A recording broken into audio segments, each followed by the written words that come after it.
ဘဟုတုတဆိုတာစွမ်းစရှိုံပဲရှိပါသေးတယ်အဲ့ဒါကိုလက်တွေ့သုံးချလိုက်မှသာစူပါပါဝါဖြစ်လာတာပါကျွန်တော်တို့အပိုင်း၃ပိုင်းလုံးမှာ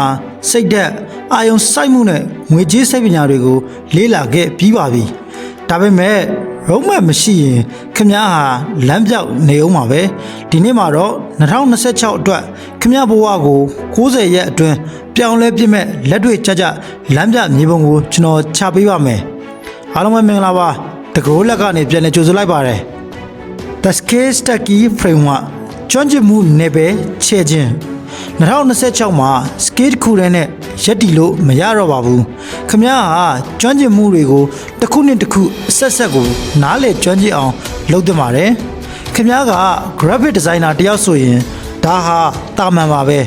ဒါပေမဲ့ graphic design AM Proud Engineering Sales Psychology ဒီသုံးခုကိုပေါင်းစပ်လိုက်ရင်ခင်ဗျားဟာစားထိုးလို့မရတဲ့ထိပ်တန်း 1% ဖြစ်သွားပါပြီခင်ဗျားရဲ့ course scale ဘေးမှာအားဖြည့်ပေးမဲ့ complementary skill တစ်ခုကိုရွေးချယ်ပြီးအခုပဲစလေ့လာပါလူတွေကတနစ်စာ plan တွေချကြတယ်ဒါပေမဲ့ဇန်နဝါရီလကုန်တာနဲ့အားလုံးပျက်စီးကုန်တာများပါတယ်2026ရဲ့အပြောင်းလဲမြန်တဲ့ကမ္ဘာမှာကျွန်တော်တို့က spirit ပုံစံနဲ့တွားရပါမယ်တစ်နှစ်လုံးကိုမကြည့်ပါနဲ့လာမဲ့60ရက်3လအတွက်ပဲအာယုံစိုက်ပါပထမတစ်လမှာအသိပညာအသစ်ရှာဖွေခြင်းနဲ့အစီအစဉ်ချခြင်းကိုလုပ်ပါဒုတိယလမှာလက်တွေ့အကောင့်ထဲဖော်ခြင်းပတ်တူကဒီ focus ကိုသုံးပါ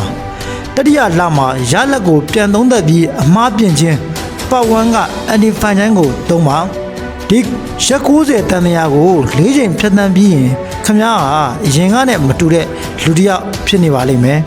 နောက်ဆုံးအချက်ကတော့ proof of work ပါခင်ဗျားဘယ်လောက်တော်လဲဆိုတာခင်ဗျားတယောက်တည်းသိနေလို့မရပါဘူးခင်ဗျားရဲ့လှုပ်ဆောင်ချက်တွေတင်ယူမှုတွေကို social media ပေါ်မှာဒါမှမဟုတ်သက်ဆိုင်ရာ community ထဲမှာပုံမှန်ပြသနေဖို့လိုပါတယ်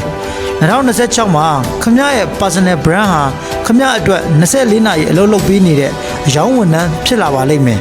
ကိုနဲ့နယ်ပယ်တူတဲ့သူတွေနဲ့ချိတ်ဆက်ပါအဲ့ဒီ network ကခင်ဗျားရဲ့အောင်မြင်မှုကိုအစားပေါင်းများစွာမြင့်တင်ပေးပါလိမ့်မယ် mystery ဆိုတာတခါတည်းနဲ့ရောက်သွားတဲ့ပန်းနိုင်မဟုတ်ပဲနေ့တိုင်းရှောက်လိုက်ရတဲ့ခရီးတစ်ခုပါဒီ series တစ်ခုလုံးမှာကျွန်တော်ခင်ဗျားကိုလက်နက်တွေတက်ဆင်ပေးခဲ့ပြီးပါပြီအခုခင်ဗျားမှာရွေးချယ်စရာ2ခုရှိပါတယ်တစ်က